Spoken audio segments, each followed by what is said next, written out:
സിൻഡിക്കേറ്റിലും സെനറ്റിലും അടക്കം ഒരു പുനഃപരിശോധന വരികയും കുറച്ചുകൂടെ അക്കാഡമിക് ആയിട്ടുള്ള ആളുകൾ വരികയും ചെയ്യുന്ന സിൻഡിക്കേറ്റിനും സെനറ്റിനും, അതുപോലെ തന്നെ വൈസ് ചാൻസലർക്ക് ഇപ്പോഴത്തെ നിയമം അനുസരിച്ച് വൈസ് ചാൻസലർ പരമാധികാരിയാണ്.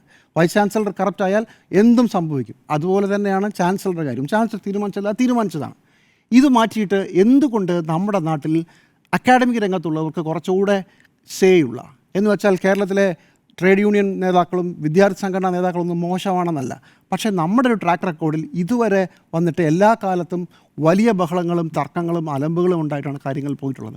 അത് മാറി എന്തുകൊണ്ട് അക്കാഡമിക് മേഖലയിലുള്ളവർക്ക് കൂടി പങ്കുള്ള കുറച്ചുകൂടി കാര്യങ്ങളെ വിദ്യാർത്ഥികളുടെ ഒരു കാഴ്ചപ്പാടിൽ നിന്ന് കാണുന്ന, ഇപ്പോൾ നേരത്തെ ഞാൻ പറഞ്ഞതുപോലെ കേരളത്തിലെ UGCയുടെ പുതിയ നിയമം അനുസരിച്ച് കേരളത്തിലെ അധ്യാപകർ കോളേജ് പ്രിൻസിപ്പൽമാരാവണമെങ്കിൽ അവർക്ക് 15 വർഷത്തെ ടീച്ചിങ് എക്സ്പീരിയൻസ് വേണം.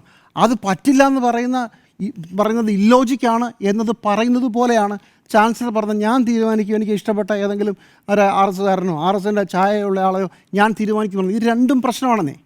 ഈ രണ്ടിലും ഈ രാഷ്ട്രീയ പാർട്ടികൾ ശ്രമിക്കുന്നത് എങ്ങനെ ഞങ്ങൾക്ക് വേണ്ടപ്പെട്ട ആളെ തിരികെ കയറ്റാം എന്നുള്ളതാണ്. ചെരുപ്പിനനുസരിച്ച് കാല് വെട്ടുക എന്ന് പറഞ്ഞൊരു പരിപാടിയാണ് നടന്നുകൊണ്ടിരിക്കുന്നത്. അതിന് പകരം ഉന്നത വിദ്യാഭ്യാസ മേഖലയെ ആകെ പരിഷ്കരിക്കുന്ന ഒരു പുതിയ സംവിധാനത്തിലേക്ക് പോകാനുള്ള സാധ്യതയുണ്ടോ?